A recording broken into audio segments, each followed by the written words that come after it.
بھائی روح نکل گئی لیکن جسم کے ساتھ تعلق باقی رہا، اسی لیے تو وہ سویا ہوا بھی سارے منظر دیکھ رہے ہیں نا۔ روح کہیں بھی ہے، وہ روح جو کچھ دیکھ رہی ہے یہ سویا ہوا بدن بھی دیکھ رہا ہے نا۔ یہ قرآن کریم نے تجربہ بتایا ہے۔ تو روح چونکہ زندہ ہوتی ہے اس لیے ہم ایصال ثواب بھی روح کو کرتے ہیں، اور جب وہ موت کے بعد نکل جاتی ہے، اب ظاہر ہے وہ ان آنکھوں کی ان کانوں کی محتاج تو نہیں۔ تجربہ یہ کروایا تھا کہ اگر تیرے سونے کی حالت میں روح نکل جائے تو وہ لامحدود ہو جاتی ہے، لیکن جسم سے تعلق رہتا ہے، جسم سے اس کا تعلق رہتا ہے۔ لیکن آپ پاس بیٹھے ہیں سوئے ہوئے بندے کے، آپ کو نہیں پتا وہ خواب میں کیا دیکھ رہا ہے، کیا چکھ رہا ہے، کیا لذتیں محسوس کر رہا ہے۔ وہ سوئے ہوئے پہ غسل بھی واجب ہو گیا ہے، ظاہراً تو وہ سویا ہوا ہے، یہ ساری لذتیں اس نے کہاں سے لے لی؟ ظاہراً تو وہ بے سود پڑا ہوا ہے۔ تو قرآن کریم نے یہ آیت نازل کر کے اللہ نے یہ بتایا کہ جیسے نیند کی حالت میں موت یعنی موت طاری ہوتی ہے، روح نکل جاتی ہے، جان باقی رہتی ہے جسم میں۔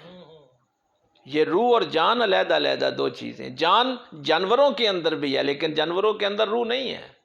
جیسے میں نے کہا کہ جانوروں کے اندر دل ہے، قلب نہیں ہے، وہ مانوی چیزیں جانوروں کے اندر نہیں ہیں۔ اسی لیے جب آپ اس قلب کو گندا کرتے ہیں تو پھر قرآن کہتا ہے اولئک کالانعام لہم قلوب لا یفقہون بہا۔ وہاں یہ نہیں کہا، جب تمہارے دل اندھے ہو جاتے ہیں پھر فرمایا اولئک کالانعام بل ھم اضل۔ اب یہ چوپائے ہیں ان سے بھی بدتر ہیں کہ ان کو تو قلب دیے ہی نہیں تھے، تمہیں دیا تھا اور تم نے جانوروں سے بدتر کر لیا، یہ قدر کی تم نے۔ تو آج بھی ہم جب ایصال ثواب کرتے ہیں نا تو روح کو کرتے ہیں، زندہ سے رابطہ رکھتے ہیں، اور روح جہاں بھی ہوگی، جسم جہاں بھی قبر میں ہوگا، روح کا تعلق جسم کے ساتھ باقی رہتا ہے۔ یہ تجربہ قرآن کریم نے بتایا۔ ہاں تو یہ چیز آج آپ کو سمجھانی تھی کہ ہم جس کا بھی ذکر کریں، نبی پاک صلی اللہ علیہ وسلم کا کریں، سرکار امام حسین کا کریں، سیدہ فاطمہ زہرا کا کریں، اپنے پیر و مرشد کا کریں، والدہ محترمہ کا کریں، اللہ کی اجازت سے یہ ہمارا ثواب وہاں تک پہنچتا ہے، یہ ہمارا ذکر وہاں تک پہنچتا ہے۔ پھر وہ اللہ کی اجازت سے جب توجہ کرتے ہیں تو پھر روحیں بیدار ہو جاتی ہیں۔ یہ قلب کی کیفیت جو ہے، یہ جو نبی پاک صلی اللہ علیہ وسلم نے بھی فرمایا تھا کہ ہر جمعے کو اپنے والدین کی قبروں پہ جایا کرو، اور بھائی سرکار نے یہ حکم دیا تھا صحابہ کو، ہر جمعے کو اپنے والدین کی قبروں پہ حاضری دیا کرو، وہاں کھڑے ہو کے سلام کرو، ان کو توجہ کرو۔ اصل بات ہوتی ہے ان کی توجہ حاصل کرنا، لیکن یہ ذہن میں رہے وہ توجہ اللہ کے حکم سے ہی کر سکتے ہیں۔ آج یہ میرا موضوع نہیں ہے، یہ سورہ یاسین کا پہلا رکوع آتا ہے نا، قیل ادخل الجنہ قال یا لیت قومی یعلمون بما غفر لی ربی وجعلنی من المکرمین۔ یہ ایک جنتی بندے کا اللہ نے ذکر کیا، بھائی وہ جنت میں ہے اور کہہ رہا ہے قیل ادخل الجنہ، وہ جنتی کہتا ہے کاش میری قوم کو پتہ چل جائے بما غفر لی ربی، میرے رب نے مجھے بخش دیا، وجعلنی من المکرمین، اور مجھے کتنی عزتوں سے نوازا ہے، کیا شانیں مجھے عطا کی ہیں۔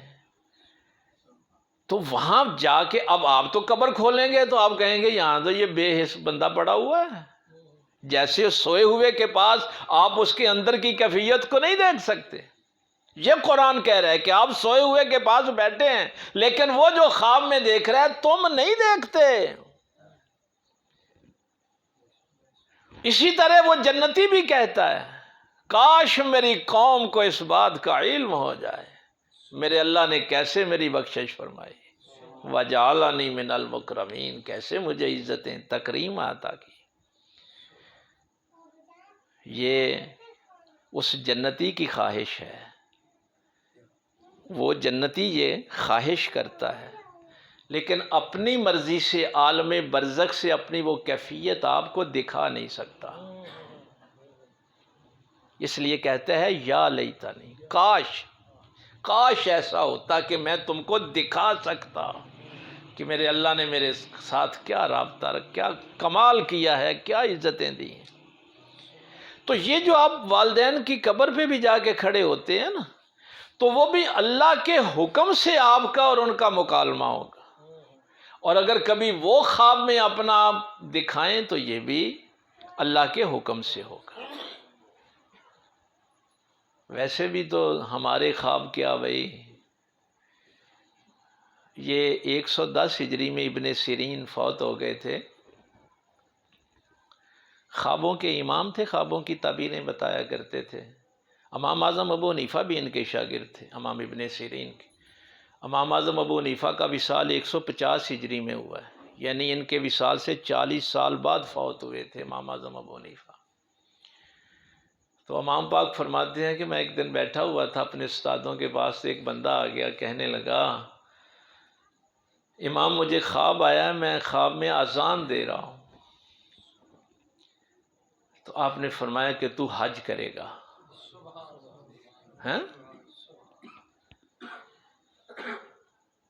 اس نے کہا آپ کو کیا؟ تو آپ نے قرآن کریم کی آیت پڑھی، سورہ وَأَذِّن فِي النَّاسِ بِالْحَجِّ۔ فرمایا اذان کا معنی بھی پکارنا ہوتا ہے نا، تو یہ ابراہیم علیہ السلام سے کہا گیا تھا اذن فی الناس بالحج، لوگوں کو پکارو حج کے لیے۔ ابراہیم علیہ السلام نے بھی اس وقت کہا تھا کہ مولا کریم یہاں تو میں اکیلا ہی ہوں، یہاں تو کوئی آبادی نہیں۔ اللہ نے فرمایا تو آواز دے، نہ پہنچانا میرا کام ہے، ہم عالم ارواح تک تیری آواز پہنچائیں گے، جو جو لبیک کہے گا وہ اس گھر کے حج کے لیے آئے گا۔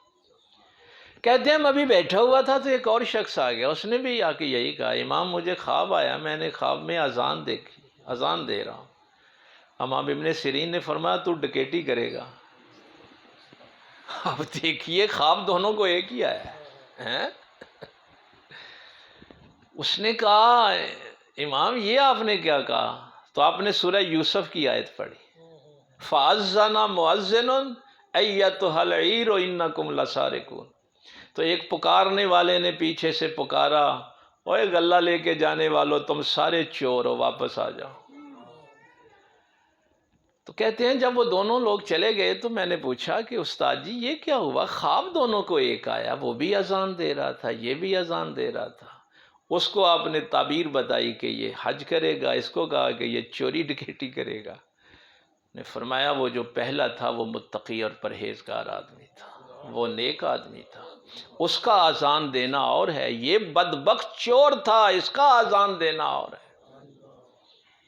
تو یہ نہیں ہوتا کہ ایک ہی قسم کے خواب آتے ہیں، لیکن بندے مختلف ہوتے ہیں، بندے مختلف ہوتے ہیں۔ یہ جو میں آج بات آپ سے کرنے لگا تھا، ہماری نیکیوں کے پیچھے یہ جو وسوسے چھپے ہوتے ہیں برباد کر دیتے ہیں، ہماری نیکیوں کو برباد کر دیتے ہیں۔ مثلاً میں آپ کو اپنی بات بتاتا ہوں، مثلاً 27 سال تو ہو گئے مجھے یہاں تقریر کرتے ہوئے، کتنی غلطیاں میں نے کی ہوں گی، کتنی دفعہ مجھ سے صحیح ترجمہ نہیں ہوا ہوگا، تشریح صحیح نہیں ہوئی ہوگی۔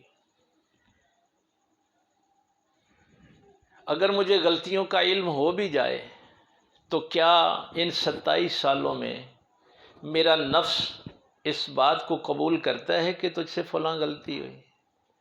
اگر نفس قبول کر بھی لے تو یہ میرے اندر اخلاقی جرت ہے کہ میں آپ کے اندر کہوں کہ مجھ سے یہ غلطی ہوئی؟ ہو گیا نا سب کچھ کھوٹا، برباد ہو گیا نا سب کچھ۔ اگر تکبر آ جائے، اگر ریاکاری آ جائے، لالچ آ جائے، کدھر گئیں یہ میری تقریریں؟ یہ درس قرآن کی محفلیں کدھر گئیں ساری کی؟